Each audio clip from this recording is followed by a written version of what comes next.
Hi, Shilvi's കിച്ചൻ്റെ പുതിയൊരു വീഡിയോയിലേക്ക് എല്ലാവർക്കും സ്വാഗതം. നമ്മളിന്ന് കുറച്ച് മുരിങ്ങയില എടുത്തിട്ടുണ്ട്. അതൊക്കെ കഴുകി വൃത്തിയാക്കി വെച്ചിരിക്കുന്നതാണ്. അപ്പോൾ നമ്മൾ ഒരു കഷ്ണം കുമ്പളങ്ങ എടുത്തിട്ടുണ്ട്. ഇത് രണ്ടും കൊണ്ട് നമ്മൾ ഒരു കാളനാണ് വെക്കാൻ പോകുന്നത്. കാളൻ വെക്കാനായിട്ട് കാണാം. നമുക്ക് പോവാം വീഡിയോയിലേക്ക്.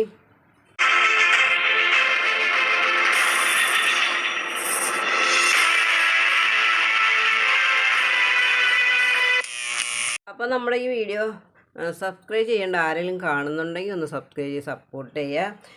നിങ്ങൾ ഫേസ്ബുക്ക് പേജിലാണ് കാണുന്നതെങ്കിൽ പേജൊന്ന് ഫോളോ ചെയ്യുക. ഈ വീഡിയോ നിങ്ങൾക്ക് ഇഷ്ടപ്പെട്ട കൂട്ടുകാർക്കൊക്കെ ഒന്ന് ഷെയർ ചെയ്ത് കൊടുക്കുക. നിങ്ങളുടെ കമൻറ്റുകളൊക്കെ ഒന്ന് അറിയിക്കുക. അപ്പോൾ നമുക്ക് പോവാം വീഡിയോയിലേക്ക്. നമ്മൾ കുമ്പളങ്ങ ഒന്ന് അരിഞ്ഞെടുത്തിട്ടുണ്ട്. നമുക്ക് ഇട്ട് കൊടുക്കാം. കുറച്ച് മഞ്ഞൾ പൊടി ഇട്ട് കൊടുക്കാം. നമ്മളൊരു 3 പച്ചമുളക് എടുത്തിട്ടുണ്ട്. ഇതൊന്ന് ക്രഷ് ചെയ്തെടുക്കാം. നമുക്ക് ഈ പച്ചമുളക് ചേർത്ത് കൊടുക്കാം.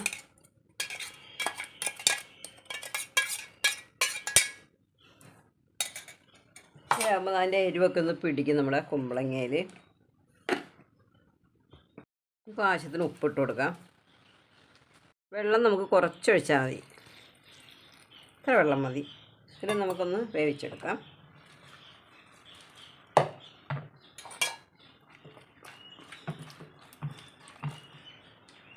നമ്മൾ കുമ്പളങ്ങ വേവിക്കാൻ വെച്ചിട്ടുണ്ട്. അതേ ജാറിൽ തന്നെ നമുക്ക് ഈ തേങ്ങ നരച്ചെടുക്കാം.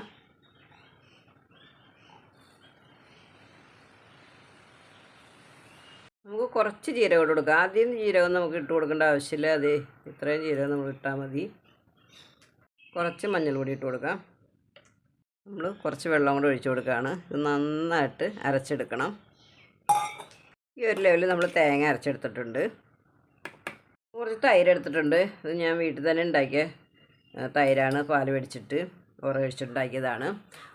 അത്രയ്ക്ക് കണ്ടമാനം പുളിയും ഇല്ല, എന്നാൽ പുളി ഇല്ലാണ്ടും ഇല്ല. അത്യാവശ്യം പുളിയുണ്ട്. നമുക്ക് കുറച്ച് തൈര് എടുത്തിട്ടുണ്ട്. ഇത് ഞാൻ പാൽ മേടിച്ച് വീട്ടിൽ ഉറയൊഴിച്ചുണ്ടാക്കിയ തൈരാണ്. ഒരുപാട് പുളിയില്ല, എന്നാൽ അത്യാവശ്യം പുളിയുണ്ട്. ഇത് ചേർക്കാം. നമുക്ക് കുമ്പളങ്ങ വെന്തോന്ന് നോക്കാം.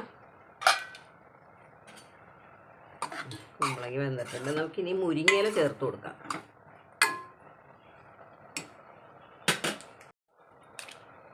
മുരിങ്ങയില ചേർത്ത് കൊടുക്കാം.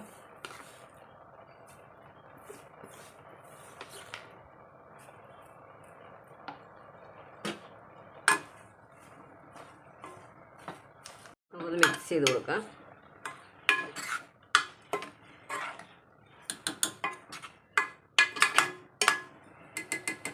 രണ്ട് മിനിറ്റ് നമുക്കൊന്ന് അടച്ച് വയ്ക്കാം. നമുക്കൊന്ന് തുറക്കാം. നമുക്കിനി തേങ്ങ അരച്ച് കൊണ്ടുവന്നത് ഒഴിച്ചു കൊടുക്കാം.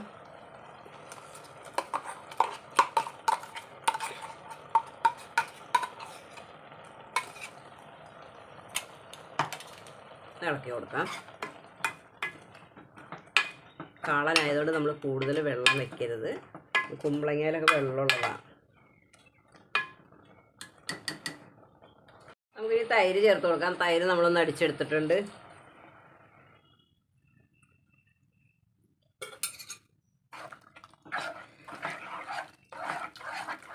നമ്മൾ കുറച്ച് ചതച്ച കുരുമുളക് ചേർത്ത് കൊടുത്തിട്ടുണ്ട്. അപ്പം ഈ സൈഡിലൊക്കെ ഞങ്ങൾ കാളനായാലും മോരുകറി ആയാലും നമ്മൾ കുറച്ച് കുരുമുളക് ഇങ്ങനെ ചതച്ചിടാറുണ്ട്. എല്ലായിടത്തും ചെയ്യുമെന്നും എനിക്കറിയില്ല കേട്ടോ. ഇവിടെ ചെയ്യാറുണ്ട്, അതുകൊണ്ട് ഇട്ടിട്ടുണ്ട്. ഇഷ്ടമില്ലാത്തവർ ചെയ്യണ്ട. കുറച്ച് ഉപ്പ് ചേർത്ത് കൊടുക്കാം. ഇത് നമ്മുടെ കാളനാകുമ്പോഴേ ഇത് നമ്മൾ തൈര് ഒഴിച്ച് കഴിഞ്ഞാൽ തിളപ്പിക്കാൻ പാടില്ല എന്നൊക്കെ പറയാറുണ്ട്.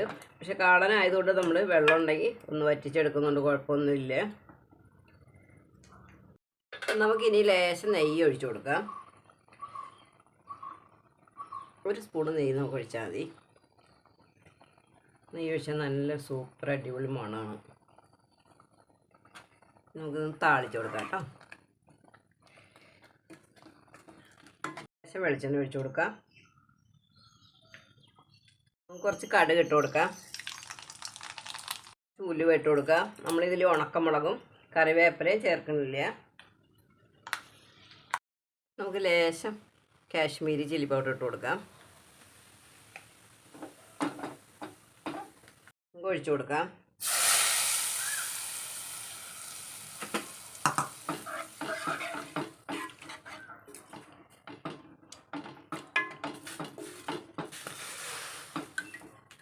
ഇങ്ങനെ ഒരു കറി, ഇങ്ങനെ ഒരു കാളൻ നിങ്ങളാരും തയ്യാറാക്കിയിട്ടില്ലെങ്കിൽ ഇങ്ങനെ ഒന്ന് വെച്ച് നോക്കുക കേട്ടോ. ഞാനിത് ഇന്ന് ഈ പുതുവത്സര ദിനത്തിൽ എൻ്റെ കൂട്ടുകാർക്ക് വേണ്ടി ഞാൻ തയ്യാറാക്കിയ ഒരു കറിയാണിത്. അപ്പോൾ എല്ലാവർക്കും ഒരു നല്ല ദിവസം ആശംസിക്കുന്നു. ടാറ്റാ, ബൈ.